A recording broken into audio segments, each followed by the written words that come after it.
Quick 25 ಗೆ ಸ್ವಾಗತ. ನಾನು ಚೈತ್ರ ಅಂಚನ್. ಈ ಕ್ಷಣದ 25 ಸುದ್ದಿಗಳನ್ನು ಕ್ವಿಕ್ ಆಗಿ ನೋಡೋಣ.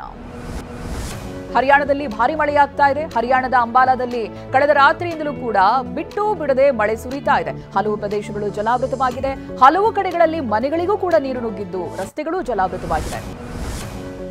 ಸೆಪ್ಟೆಂಬರ್ನಲ್ಲಿ ಕ್ರಾಂತಿ ಆಗುತ್ತೆ ಅಂತ ರಾಜಣ್ಣ ಹೇಳಿಕೆಗೆ ಸಚಿವ ಎಸ್.ಸಿ. ಮಹದೇವಪ್ಪ ಪ್ರತಿಕ್ರಿಯೆ ಕೊಟ್ಟಿದ್ದಾರೆ. ರಾಜಣ್ಣ ಯಾವ ಅರ್ಥದಲ್ಲಿ ಕ್ರಾಂತಿ ಅಂತ ಹೇಳಿದಾರೋ ಅವರನ್ನೇ ಕೇಳಿ.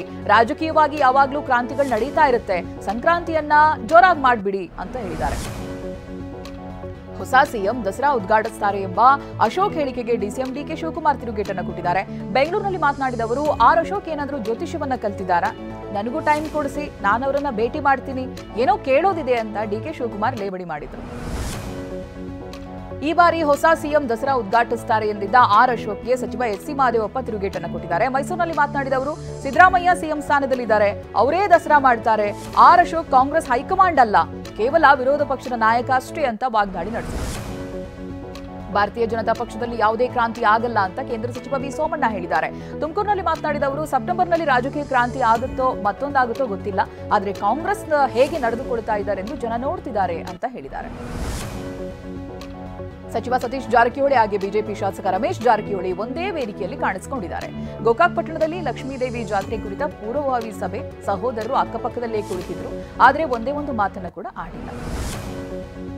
ಜೆಡಿಎಸ್ ಯುವ ಘಟಕದ ಅಧ್ಯಕ್ಷ ನಿಖಿಲ್ ಕುಮಾರಸ್ವಾಮಿ ಮಂಡ್ಯದ ಕೆಎಂ ದೊಡ್ಡಿಯಲ್ಲಿ ಆಯೋಜಿಸಲಾಗಿದ್ದ ಜನರೊಂದಿಗೆ ಜನತಾದಳ ಕಾರ್ಯಕ್ರಮದಲ್ಲಿ ಭಾಗಿಯಾಗಿದ್ದಾರೆ. ಇದಕ್ಕೂ ಮುನ್ನ ನಿಡಘಟ್ಟದಿಂದ ಮದ್ದೂರಿನವರೆಗೆ ಬೈಕ್ ರ್ಯಾಲಿ ಮೂಲಕವಾಗಿ ನಿಖಿಲ್ ಕುಮಾರಸ್ವಾಮಿಗೆ ಸ್ವಾಗತ ಕೋರಲಾಯಿತು. ಬಳಿಕ ಕೆಎಂ ದೊಡ್ಡಿಯ ಡಿಸಿ ತಮ್ಮಣ್ಣ ಸರ್ಕಾರಿ ಕಾಲೇಜು ಆವರಣದಲ್ಲಿ ಆಯೋಜಿಸಿದ್ದ ಕಾರ್ಯಕ್ರಮದಲ್ಲಿ ಭಾಗಿಯಾದರು. ಬಿಬಿಎಂಪಿಯಿಂದ ಬೃಹತ್ ಖಾತಾ ಮೇಳ ನಡೆಯಿತು. ಯಲಹಂಕ ವಲಯದ ಸಹಕಾರ ನಗರ ಮೈದಾನದಲ್ಲಿ ಡಿಸಿಎಂ ಡಿಕೆ ಶಿವಕುಮಾರ್ ಮನೆ ಮನೆಗೆ ತೆರಳಿ ಈ ಖಾತಾ ಕಾರ್ಯಕ್ರಮಕ್ಕೆ ಚಾಲನೆ ಕೊಟ್ಟರು. ಈ ವೇಳೆ ಕಂದಾಯ ಸಚಿವ ಕೃಷ್ಣ ಬೈರೇಗೌಡ ಕೂಡ ಭಾಗಿಯಾಗಿದ್ದರು. ಚಿಕ್ಕಮಗಳೂರು ಜಿಲ್ಲೆಯಲ್ಲಿ ಕರ್ತವ್ಯದಲ್ಲಿದ್ದ ಫಾರೆಸ್ಟ್ ಗಾರ್ಡ್ ಶರತ್ ನಾಪತ್ತೆಯಾಗಿದ್ದಾನೆ. ಕಡೂರು ತಾಲೂಕಿನ ಸಕರಾಯಪಟ್ಟಣದ ನೀಲಗಿರಿ ಪ್ಲಾಂಟೇಷನ್ನಿಂದ ಶರತ್ ಕಾಣೆಯಾಗಿದ್ದಾರೆ. ಪ್ಲಾಂಟೇಷನ್ನಲ್ಲಿ ಶರತ್ನ ಬಟ್ಟೆ ಹಾಗೆ ಬೈಕ್ ಪತ್ತೆಯಾಗಿದೆ, ಅನುಮಾನ ಮೂಡಿಸ್ತಾ ಇದೆ. ಬಾಗಲಕೋಟೆ ಜಿಲ್ಲೆ ಇಳಕಲ್ ತಾಲೂಕಿನಲ್ಲಿ ರೈತರಿಗೆ ಕಳಪೆ ಹತ್ತಿ ಬೀಜ ವಿತರಣೆ ಮಾಡಿದ್ದಾರೆ ಅಂತ ಆರೋಪ ಕೇಳಿಬರ್ತಾ ಇದೆ.